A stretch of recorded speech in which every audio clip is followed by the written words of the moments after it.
সন্তান যখন মুখে মুখে তর্ক করে তখন বাবা মা হিসেবে আমাদের করণীয় কি? আমরা অনেকেই এই পরিস্থিতির মুখোমুখি হই যখন আমরা সন্তানকে ভালো কোনো কথা বলি বা কোনো বিষয়ে শাসন করি, তখন সে পাল্টা উত্তর দেয় বা যুক্তিতর্ক শুরু করে। অনেক সময় এটি আমাদের জন্য ভীষণ যন্ত্রণাদায়ক এবং অপমান মনে হতে পারে, কিন্তু মনে রাখবেন, সব তর্কই কিন্তু অবাধ্যতা নয়। আজকের ভিডিওতে আমরা ধাপে ধাপে আলোচনা করব কেন সন্তানরা এমন করে এবং কিভাবে ঠান্ডা মাথায় এই পরিস্থিতি সামলানো যায়। সন্তান কেন তর্ক করে, মূল কারণগুলো শনাক্ত করা।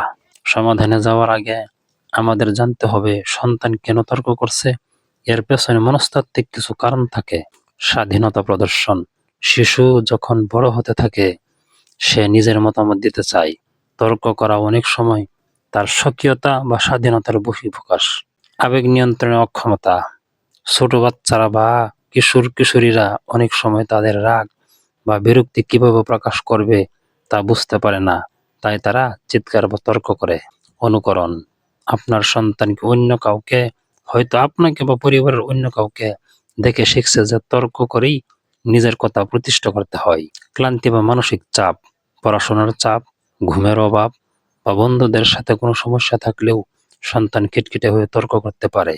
কি করবেন? কার্যকর পদক্ষেপসমূহ। ১. তাৎক্ষণিক প্রতিক্রিয়া দেখাবেন না। সন্তান যখন কড়া ভাষায় উত্তর দেয়, আমাদের স্বাভাবিক প্রবৃত্তি হলো পাল্টা চিৎকার করা, কিন্তু আগুনে ঘি ঢাললে আগুন নেভে না। সে যখন উত্তেজিত তখন আপনি শান্ত থাকুন। আপনি যদি শান্ত থাকেন তবে পরিস্থিতি আর খারাপ হবে না। প্রয়োজনে ওই জায়গা থেকে কিছুক্ষণের জন্য সরে যান। ২. সম্মানের সাথে কথা বলার সীমা নির্ধারণ করুন।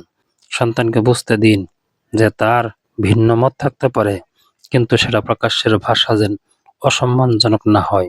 তাকে শান্তভাবে বলুন, তোমার কথা আমি শুনবো, কিন্তু তুমি যদি চিৎকার করে বা খারাপ শব্দ ব্যবহার করে কথা বলো, তবে আমি এখন কথা বলবো না।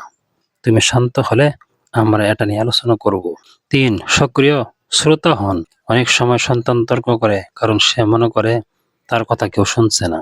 সে কি বলতে চায় তা মন দিয়ে শুনুন, মাঝপথে বাধা দেবেন না। সে যখন দেখবে আপনি তার কথা গুরুত্ব দিয়ে শুনছেন, তখন তার তর্কের তেজ এমনিতেই কমে আসবে। ৪. না বলার কারণ ব্যাখ্যা করুন। আমরা অনেক সময় কারণ ছাড়াই সরাসরি কোনো কিছুতে না বলে দিই, এতে সন্তান বিদ্রোহী হয়ে ওঠে।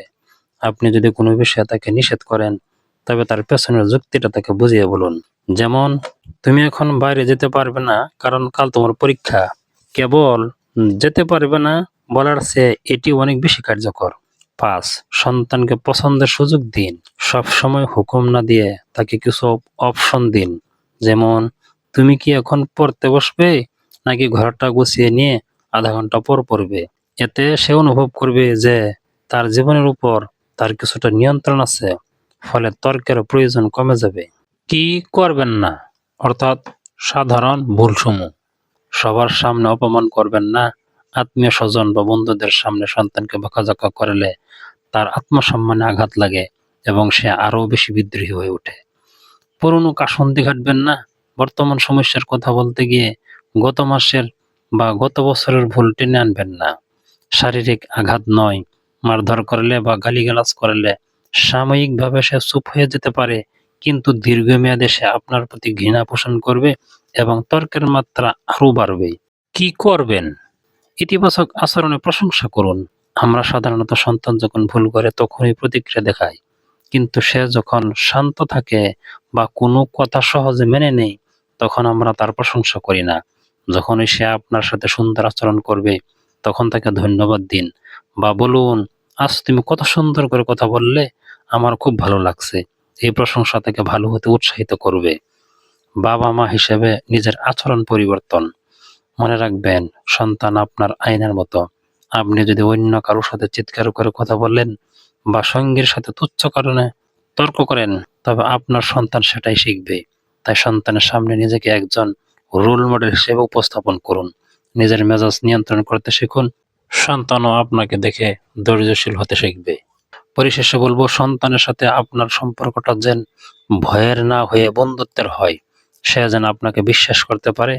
তর্ক মানে সে খারাপ হয়ে গেছে এমনটা ভাববেন না।